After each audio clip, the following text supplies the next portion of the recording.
What up, Nation? Welcome to another edition of the Wise Take NFL DFS Wise Stream.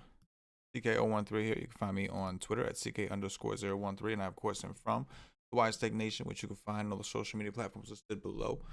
We are a premium DFS content provider as well as a DFS community designed to help make you a better player. So go check us out at wisetake.com for more. In the meantime, those of you who are here, welcome. If you're new to the channel, please subscribe. Hit the like button. Really helps us out, goes a long way, allows us to continue to do what we do for free on YouTube, on Twitch, all the free content we try to put out.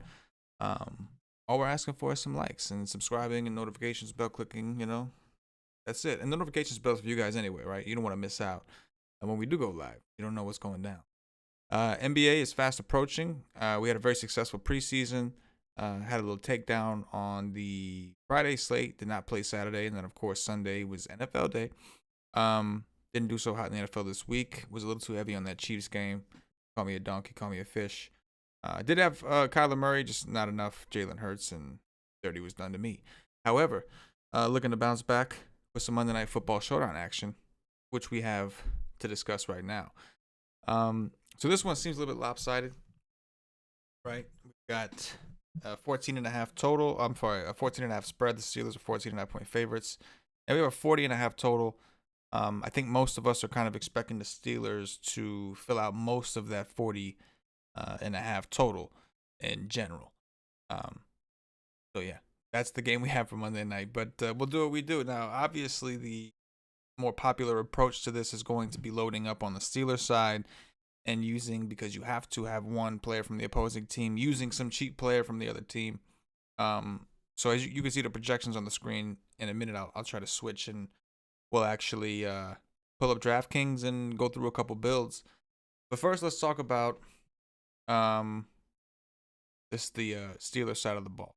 So obviously that's a big concentration we're going to have. Ben Roethlisberger is always known for his home and road splits. He's a guy that on a main slate I'll only even consider when he's at home. However, this is not a main slate. This is a one-game slate where raw points are really important.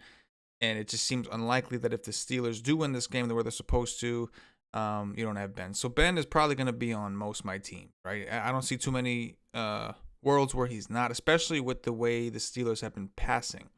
They have always been known as a team that'll run the ball and then throw it downfield. That has not been the case this year. They've been ineffective on the ground, and they've been looking to short screens to their receivers to take place of their non-existent running game.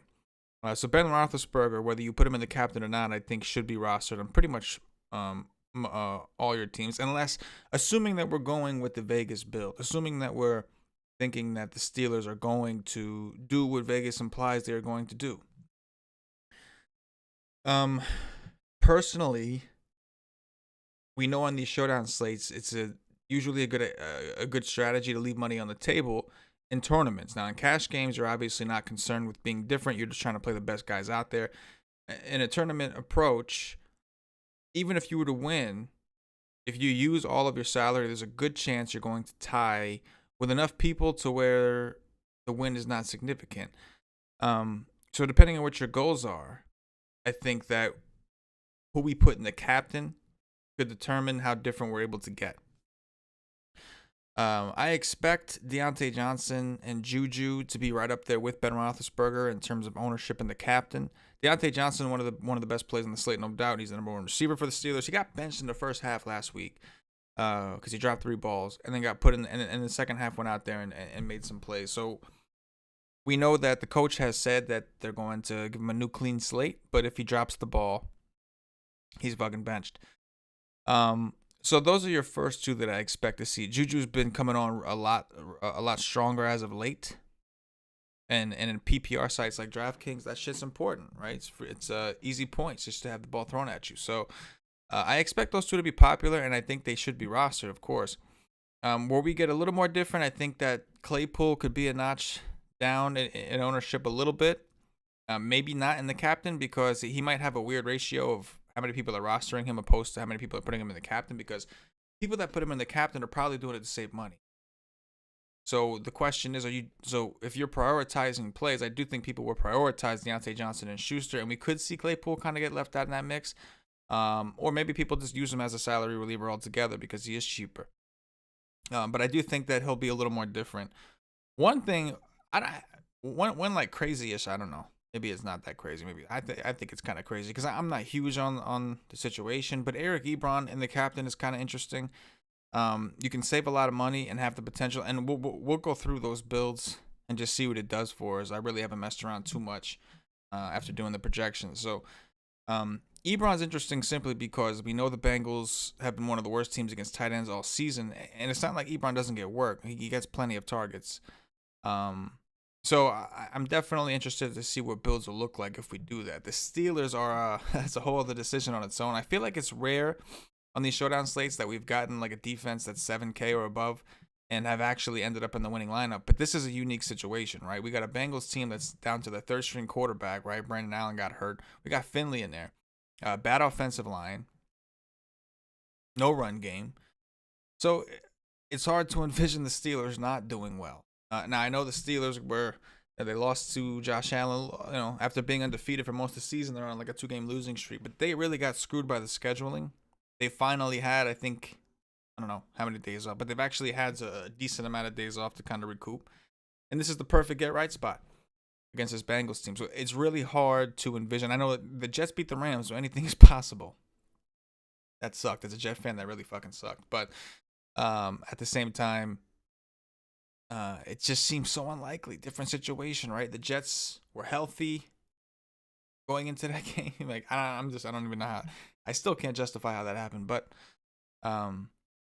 it's hard to argue so much for the players on the Bengals side. So then the Steelers are heavily in play. Putting them in the captain, I don't know. The Steelers are a pretty high-powered offense when they're clicking. So I don't know about the ceiling potential with the Steelers. But there is a world where that happens, right? The Steelers score so many touchdowns, like they score a couple touchdowns on defense, and the offense is a little less effective because they just didn't have to be. They run the ball more. James Conner should come in at low ownership, and the price is pretty low relative to our projection. He projects to be one of the better point per out plays on the slate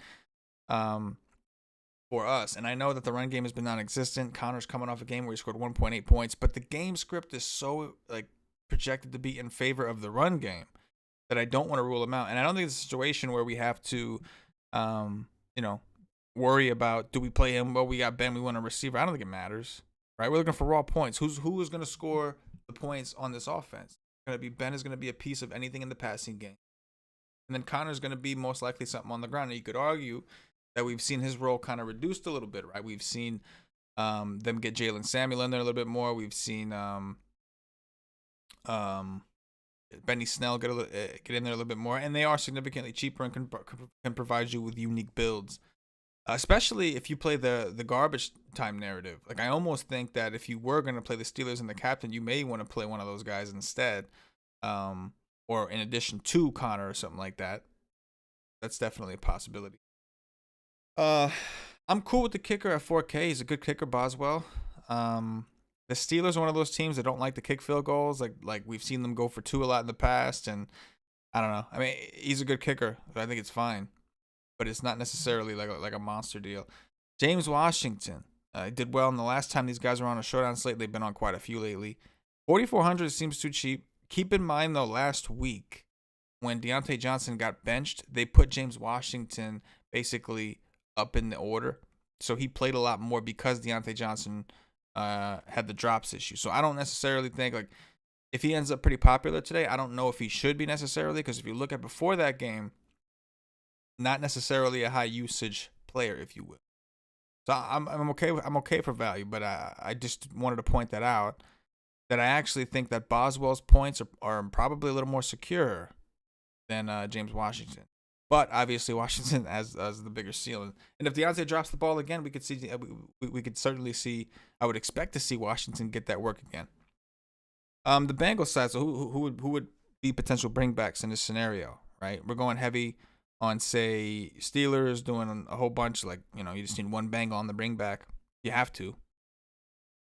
Who do we pick? So Ryan Finley on FanDuel. It's a little tempting because you don't have defenses to consider anyway. But if you would think if the Bengals score a touchdown because their run game is so terrible, you would think that Finley would have something to do with it. So on DraftKings, he obviously gets beat out by raw points by a lot of guys. But on FanDuel, because it's touchdown dependent, The Steelers receivers actually have to get in the end zone individually, whereas on DraftKings, even if Deontay Johnson scored 3 touchdowns, there's still potential for Juju to be one of the highest raw scorers because of the PPR and Claypool and these other guys. The Bengals side is a little more tricky. I don't have a ton of faith in Finley. The Steelers' pass rush is really good, and this guy's going to be under a lot of pressure. And to spend money on some of these players, I think Tyler Boyd's a great player. T. Higgins has been very sharp, and I think those guys are certainly in play. But I kind of want to, I almost want to see, do I want to spend as little on the Bengals as possible? Do I want to go to a guy like Alex Erickson at 600 and just hope he gets a little bit of run? I do think the Bengals are at a point in the season now where they're trying to play more personnel to see, take a look at different people, not necessarily with the receivers as much, but I can tell you they are with the running backs. Gio Bernard got benched at one point, and we saw Travion Williams, who's $1,200 on DraftKings, get some run. I haven't heard anything on if that's going to be the case, but I do expect to see Samaje Perine, Travion Williams, and Giovanni Bernard getting some sort of run, getting some sort of action. You can also contemplate, if you don't want to punt that low, going to the Bengals kicker. But I guess it depends on your comfort level with where you think, how well you think the Bengals offense is going to do in this situation. And I'm not optimistic on that. You can see we got a low total in one team that's accounting for a lot of that. So spending as little money as possible on that is, kind of interesting. You got guys like Drew Sample, like these off-kilters. I think of the receivers, I want to say Tyler Boyd of the receivers, mainly because he plays out of the slot. Now, he is the most expensive, but I want to say Boyd because he plays out of the slot, and if Finley's under pressure, I can just see him just dumping it off to him or the running backs or a situation like that. T. Higgins at 6,800 is very affordable. And if Brandon Allen was in, he'd probably be my favorite. The Steelers' secondary has not been great. It's their pass rush that's been kind of bailing their guys out. But we've seen teams successfully pass the ball on them. I've seen that. Go down. In that shit. Oh, damn. I didn't even notice. Like I had some audio issues. It was good to go. I mean, I didn't see any on my end. Hope they're good. Let me know in the chat. I popped in a little bit late. I'm going to pull it up on the screen so I can keep a better eye on it. Boom. Tiki Mo, I like Finley tonight. Hey, I mean that's the contrarian build, right? Is to play the Steelers, but actually significantly play some of the Bengal players, like Finley and all that. And like I said, I think Finley kind of makes more sense on FanDuel because he's more likely to, the touchdown is, if they do score a touchdown, it's probably going to be him having something to do with it. It's hard to envision their run game doing it. The Steelers have been good against the run, and their run game has been dog shit, flat out. Travis Duarte, Trey Williams, and Higgins, and then build the rest with Steelers. Let's take a look at some builds. Let's do it. Let's do it real quick. Hold on up here. Let's go. Give me 1 second. I'm gonna set up this. Okay. That's all right. Yeah, do this. I got this pulled up here. Let's go through some builds. So, I'm since I'm running a stream, I'll be selfish and do what I wanted to try. By the way, James Conner is technically questionable for this game, so if he's out, that's going to open up more value. Obviously, right? It's going to make Snell and even Jalen Samuels more attractive. So we'll have to keep an eye on his status. I forgot to mention that. My bad. All right, so let's put Ebron in here. Let's assume Conner's playing. Let's put Ebron in here. We're able to get Ben.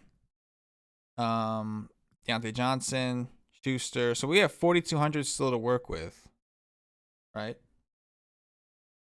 So if we did put, say, Trey Williams, we have 7-2. Is that enough for the Steeler defense? I actually don't mind that build at all, right? Now, this is obviously this is obviously a build in which you're thinking that they completely beat the shit out of the Bengals. The only thing that when I look at this that I'm like, I don't know if it's going to work is the fact that we didn't leave any salary on the table. So I expect people to have this rostered. I expect to see duplicates, especially in a tournament where there are a ton of entries, right? Like if you're playing even in the 50 cent, if you're playing 150 lineups today, there's a good chance this is going to be duplicated somehow. But I think it's an interesting way to go. I don't mind it at all putting Ebron in there. You got Ben Roethlisberger. If you're putting the receiver and the captain, I almost always play the quarterback. It's rare. I think like 80-something% of the top 1% teams on the showdown slates have have at least one quarterback played. So I got no issues with that. Now, where we could just take this and get really different, right? Where you can come to a situation like this and get really different is by, say, I'll use Juju, for instance. If we were to take Juju out and put Claypool in, we have $1,400 on the table. That instantly is going to make us different because most people who would try that are then going to come off of here and say, well, who can I upgrade for 26? Oh, there's nothing there for me to upgrade. Well, then who can I upgrade here? And, oh, shit, I can get Tyler Boyd. So that's like, you know what I'm saying? That's what most people are going to do when there's a change. So the way to get a little bit different on that, as we said, is to leave that money on the table. To sit here like, yeah, I can make upgrades, but let me look at this from a raw point perspective. Do I think these players have the potential to score more raw points? Because at the end of the day, I don't think it's so much like we're so used to, like a sport like basketball, I will almost never leave salary on the table. I'm not saying on a showdown in general, right? Because you could use every penny of that, and players are more likely to hit their projections. So usually you're thinking more money equals more fantasy points. In football, that's really not the case. There's a lot of variance, you know? This is one example of how we could leave some money on the table. You could get super different, and we talked about playing Erickson also, who had 3 targets in week 13, 1 target in week 14. I mean, this team just lost 30-7 against Dallas, and it looks like they were at home. So like these, and leaving 2,000 on the table. So there's definitely more practical ways, or that sense we could always go and upgrade to a player, but more the point being that don't be afraid to leave salary on the table. In tournaments, it's almost encouraged because that's one of the only ways that you're gonna get yourself, some differentiation to try to have as least amount of duplicate lineups as possible. We're talking about one game with 1, 2, 3, 4, 5, 6 total slots, 176,000 people over that really that are working with the same player pool you're working with. Now, listen, I know in that, what was it, the game we just had, the Raiders game, where that person won $1 million playing Marcus Mariota and the captain. That kind of shit don't happen that often. You know what I mean? It really doesn't. So in that situation, that's really all you had to do to be different, right? Was play Marcus Mariota to really be that different. But most situations, you're going to have to take it upon yourself and take it upon through lineup construction to get your teams to be different. So again, like you can see in that team, yeah, I didn't play the best player. Taking a shot on Trey Williams at 1,200. And now, mind you, I know I say that he got 12 carries. We don't know he's getting 12 carries against this matchup, right? Gio got benched at one point. I think they'll get him some run and see what he can do. We don't actually know just yet. Maybe we get some news closer. If we do, I'll pop into the Slack chat at ysake.com and try to let everybody know. We can take it from there. But again, don't be afraid to leave the money on the table. Just because you're going to go up and afford Tyler Boyd doesn't necessarily mean that Tyler Boyd is going to outscore James Conner even. If the situation had, now obviously I'm talking about a running back who hasn't gotten a ton of pass work this year, and has really not been that good this year. But just example, if Tyler Boyd were to even score a point less or a tenth of a point less than Conner, it can make all the difference. And on top of that, if you won with Tyler Boyd, you're splitting that prize pool with so many more people than if you won with this team here and picked James Conner instead and left $2,000 on the table. You know what I mean? So that stuff matters. But do what you can. Another way to be different is to go against Vegas. Vegas, I think, has been right on these showdown slates somewhere around 58-59% in terms of the captains and the highest raw scoring point players. But that's another approach. It's just hope the Bengals do the unthinkable. I mean, if you had a showdown slate with the Jets and Rams, you're probably like, it was still the Rams, I think, who were the better fantasy point scorers. Overall, like I know Woods had a really good game, but Cooper Kupp versus, I don't know, Tyler Johnson scored a touchdown. I'm not really sure what the outcomes were, but you got to take it upon yourself to get a little bit different. That's all. But we got basketball, and a lot of shit coming up. So I think later tonight, Paulie and I will probably do the first look. I am doing a first look show I'm going to try to do it the night before for Monday through Friday for regular season NBA. Once in a while, like occasionally, maybe like a couple times a week, we'll have Paulie pop on with me, but it's going to be a solo show for the most part, covering NBA. So we'll be doing that probably later tonight, probably around like 7, 8 o'clock or something like that. We'll hop on, talk about the 2-game slate that's taking place tomorrow. NBA here. Go do dirties. We have day passes available if you want to try it out. And we still got more football left, so hang with us. I think we have a lot of good football left. And personally, the first couple weeks of football playoffs are awesome. When we have those decent we got a 3-game slate this weekend on Saturday, I think. I'm looking forward to that. Plenty of football left for us as DFS players to get it in. I'm gonna get out of here. For myself, the entire White Stick Nation. Oh yeah, these projections that you saw on the screen can be downloaded at whitestick.com if you are a White Stick man. Hit the like button. For myself, the entire White Stick Nation. As always, good luck. Yeah.